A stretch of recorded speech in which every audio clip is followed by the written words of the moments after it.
Well, hello everybody, and welcome back to Julie's Orchids. Thanks for tuning in again. So today, I thought I would take a slight detour from the normal orchids are happy, happy, joy, joy, life is wonderful and kind at all times, because those of us in the orchid hobby know that that is not the reality. Today's episode is going to be called The Good, the Bad, the Ugly, and the Shocking. And I think we'll start off with the good news. So if you guys might remember, about a month ago, I repotted my Phragmipedium piercii from organic bark media into inorganic pumice. And while I was in the process of repotting, I realized that it was growing its very first ever flower spike. And I was willing to risk losing the spike because there was bugs in the bark media. So this is the good plant. As you can see, we've got a really nice bud forming, and not just one bud, but there's another little second one forming right here. And then to make matters even better, I did do a follow-up on this on the other day, and we did see that there was yet another flower spike going. And well, that flower spike is now starting to show its first bud as well. And all over in general, the plant doesn't seem to be really doing too much complaining. Have had a little bit of leaf tip burn. I'm wondering if that's because I went ahead and fertilized this one. I should have not fertilized it. But I thought, calcium, magnesium, some fertilizer while it's growing these new structures would be good. I think that might have been too much for it right off the bat from going from bark into pumice. But other than a little bit more of this happening, I can't complain. The plant. So this one is actually forming its first real flower 3 weeks post organic to inorganic media transition. This is one good little vigorous plant. So there's our good. This is our bad. Now this is probably really my bad versus its bad because it's Metoniopsis. And I do struggle with these, mostly because these are cool plants and I'm a intermediate sort of grower, but I thought I'd give it another try. I sort of changed the setup. Now also I bought this one at our local nursery not that long ago, and it was in the typical state that we're finding plants at our local nursery, rootless wonder. And since I've gotten it, it's tried to grow this, but as you can see, every one of the little back bulbs is dying. Our local orchid nursery since COVID has had a real hard time getting the seasonal workforce coming in from over east and even overseas because of the hard lockdowns. And unfortunately, due to that, the regular staff that they have there just is not enough of them to keep up. So I don't blame particularly this on anything other than the fates. This poor little plant is a COVID, I'm going to call it a COVID victim, and then a victim of me. Now, I don't know how we're doing with this plant, but I'm going to stick with this plant until there's nothing green left on it, because it does seem to continue to grow. This thing, this has started to grow since I've purchased it, and I did see when I put it into this pumice that this was starting to make little roots. So this is the bad boy in that it's trying, but it had a bad start in life. You can't really blame it, but as long as there's something green on it, we're going to give it the benefit of the doubt, and we're going to cross our fingers and hope it comes through. So we've seen the good, we've seen the bad, and now we'll see the ugly. And the only thing I can say about this Cattleya, it's Rhinopolalia Haesong Tianmu. is this one's completely on me. The shape of this plant is completely on me. I got this plant at the very beginning of my collecting orchids. It was one of the first nursery plants that I purchased. It had a big, huge, beautiful purpley pink mauve flower with this beautiful fragrance, and I brought it home because I just had to have it. When I got it home, I realized that there was all sorts of bugs in the media, so I immediately repotted it. Well, you shouldn't do that with these kind of plants. I should have just left it away from everything. At the time, it had these, and it was growing this.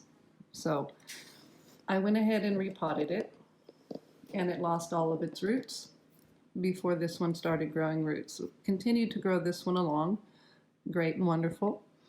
And then it started to produce its little root nubbins, and I thought, perfect, we're doing okay. But by this time, the outer sheath on this plant had somehow gotten an orange fungus. And I tried to carefully just remove that little area, and the whole of the green sheath just sort of collapsed off. So it lost its protective sheath before it was mature. And okay, that's not good. Then it started growing its new roots, and I thought, okay, we're going to be all right again. And then we had a case of really bad salt buildup. As you can see in my climate, it's very easy to get salt buildup, and I wasn't quite doing the correct thing in rinsing its media. And so it's kind of held on and held on. And then it put out this growth, and I thought, okay, perfect. I gave it, left it alone. It's growing this one. I thought, okay, fine. Decided that we're going to put it into this semi-hydro setup.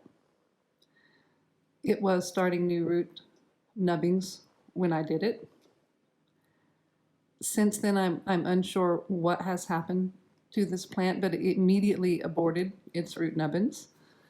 I don't know if we can get in here well enough for you guys to see the aborted root nubbins there.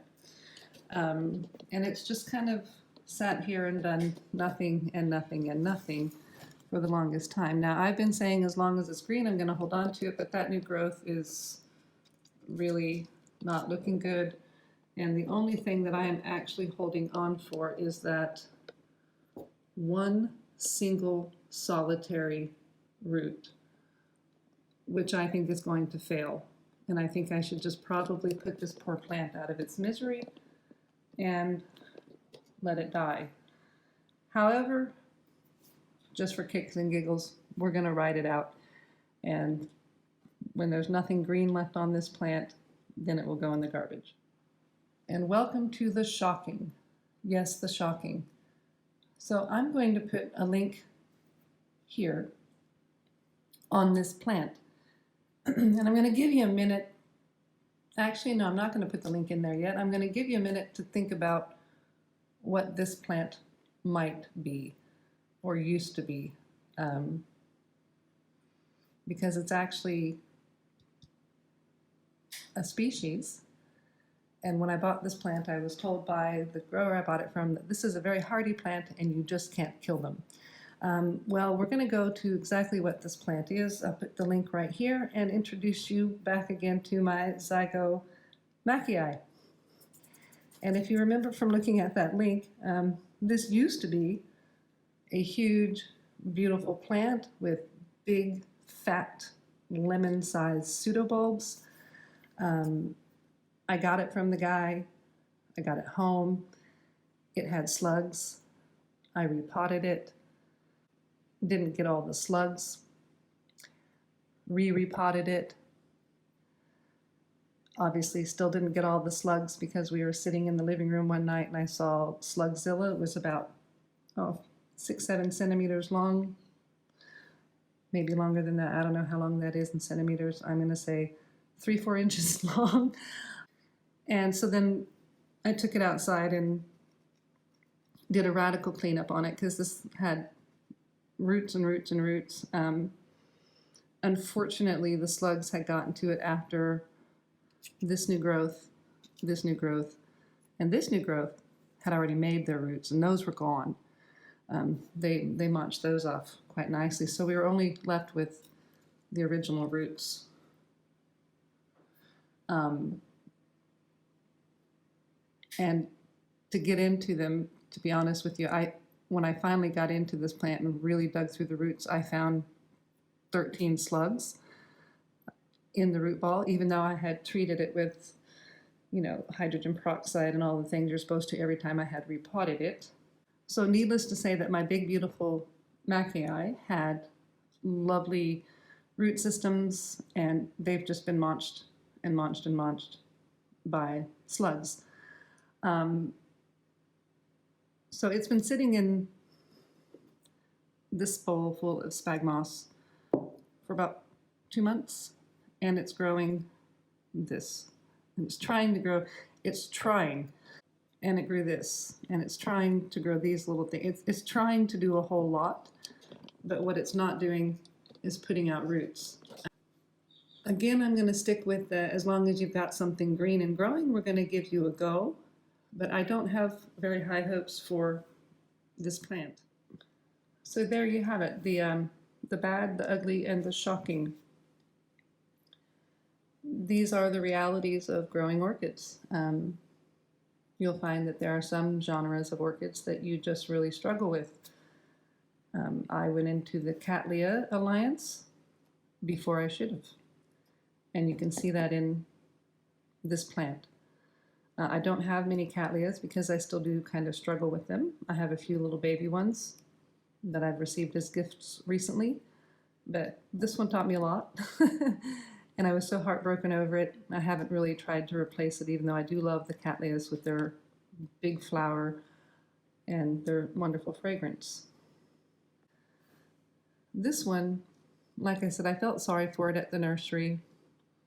I thought, well, if I'm going to kill it, it's likely going to have died at the nursery anyway, so I didn't feel so bad about trying to save this one.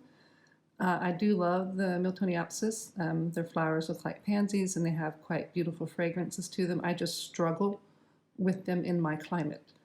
I know there are other growers here in Western Australia that do quite well growing Miltoniopsis and the cooler growers, but those people typically live several hours south of me, and it is amazing how much cooler it is if you drive from where I am in the northern suburbs of Perth to the outermost lying suburbs of Perth, and even down into Busselton. And if you get all the way down to Albany, it snows down there sometimes. So Western Australia is a huge state, and depending on where you're at, you can grow cool growers. But I'm more north, and it's still just a bit too hot, and my inside climate obviously is too intermediate. There are some Miltoniopsis that can handle the intermediate. I haven't done my research on this one to see if that is one of them. I've got a couple more that I'm growing that seem to be doing well. However, we're coming into summer, so that may be a different story. But this is the reality of maybe purchasing a plant that's not quite right for your environment, whereas this is the reality of purchasing a plant that's not quite right for your knowledge or experience of growing. And this is a plant that just was too tasty for the slugs. And it really didn't matter what I did to try to treat this plant. I couldn't get rid of the slugs unless I pretty well took every single one of the existing roots off, because the slugs had wiggled in between them and were right up against the rhizome here, and they were just pretty well, any little roots that were trying to come out of the rhizome, they were just munching them off the second they came out. And evidently, yes, you can almost kill a zygo. I'm going to say almost because it's not dead yet. This thing is growing slowly, but it has made growth, so I'm hoping that it'll put out a root or two, and then I can't say that I've killed a plant that I was told you just can't kill, because that's rather embarrassing. So there you have it. The good, the bad, the ugly, the shocking, and now we'll end with the beautiful. If you found this video interesting, please give me a thumbs up. I think sometimes with these YouTube orchid channels that we do need to show the realities, and it's not always fun times and parties, and sometimes it's heartbreak. And sometimes you watch your plant slowly go downhill and you have no idea what's going on. And now we're just on hold. So keep your fingers crossed for the bad, the ugly, and the shocking. However, I think we may be having some farewell videos coming up before too much longer. So as I mentioned earlier, if you like the video, please give me a thumbs up. I thank you for watching. A subscribe would be nice. And everybody have a happy, healthy day. Thank you.